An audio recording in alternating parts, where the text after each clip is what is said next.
नमस्कार दोस्तों, मैं उदित कुमार स्वागत करता हूं आप सबको अपने रूमी स्टडी पॉइंट के इस यूट्यूब चैनल में। दोस्तों, आज हम सब लोग समझेंगे क्लास 12th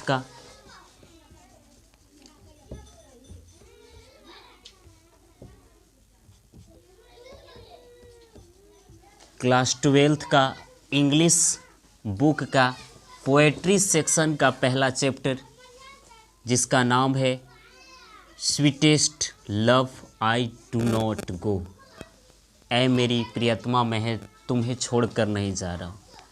अबाउट ऑथर, चलिए इस कविता से पहले हम कवि के बारे में जान लेते हैं। अबाउट ऑथर, ऑथर मतलब लेखक, अबाउट मने के बारे में।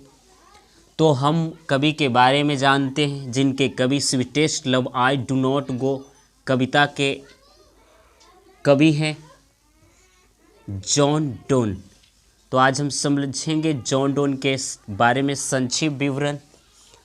दोस्तों, इनका जन्म हुआ था बॉर्न 22 जनवरी 1572 ईस्वी को लंदन, इंग्लैंड की राजधानी लंदन में इनका जन्म हुआ था हमारे कवि जॉन डोन का। और इनकी मृत्यु हुई थी डाइड 31 मार्च 1631 को। और हुआ कहाँ था? लंदन, वही इंग्लैंड की राजधानी में। दोस्तों, वेल नोन अगर ये जाने जाते हैं तो सॉन्ग एंड सोनेट्स के लिए जाने जाते हैं। सॉन्ग तो आप लोग समझते हैं, सोनेट क्या होता है? तो ऐसी कविता जिसमें सिर्फ और सिर्फ 14 लाइन्स होती है, जिसमें 8 लाइन्स, जिसमें ओपनिंग लाइन्स में 8 को लाइन होती है और एंडिंग लाइन 6 होती है।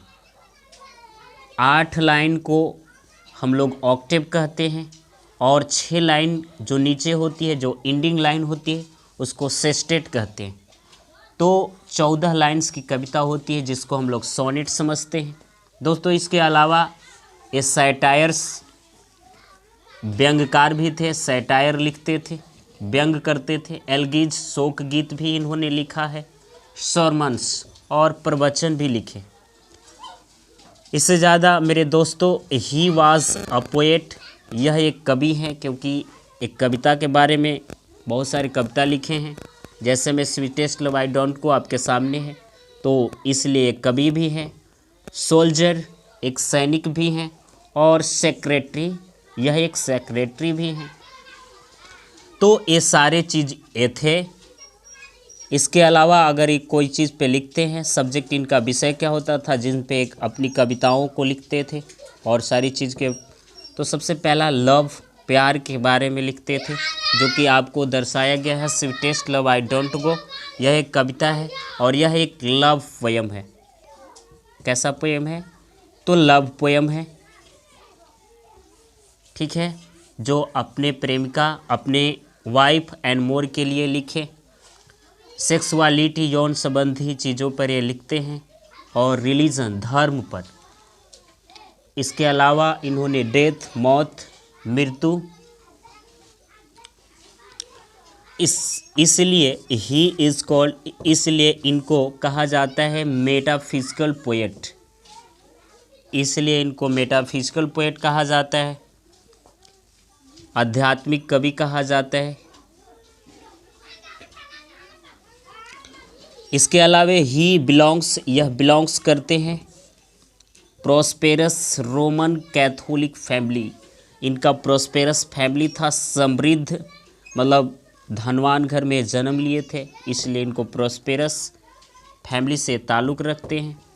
और इनका रिलीजन था रोमन कैथोलिक, जो कि उस वक्त एंटी था पूरा इंग्लैंड, रोमन कैथोलिक के एंटी था, इसलिए इनको ऑक्सफोर्ड यूनिवर्सिटी से निकाल दिया गया था विदाउट ए डिग्री, बिना कोई मतलब के। और मतलब ये था कि इनका धर्म, जिसके चलते इनको वहाँ से निकलना पड़ा। और इनके एक पत्नी थी, वाइफ एंड मोर, जो इनके आश्रयदाता थे, जिन्होंने इनको रखा था अपने सेक्रेटरी के रूप में, उन्हीं की भतीजी थी एन मोर। और उन्हीं से ये चुपके चुपके शादी कर लिए थे, जिनके चलते इनको जेल भी जाना पड़ा था। ठीक है, हालांकि फिर ये जेल से अप्रूवल हुए, उसके बाद इनको छुट्टी मिली। और ये एनमोर इनकी वाइफ है, और इन्हीं अपनी महबूबा एनमोर के लिए एक कविता लिखी गई, sweetest love I do not गो।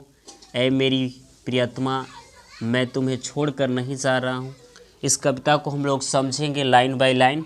तो आज का इतना ही डिटेल्स था। आज के लिए इतना ही। जय हिंद।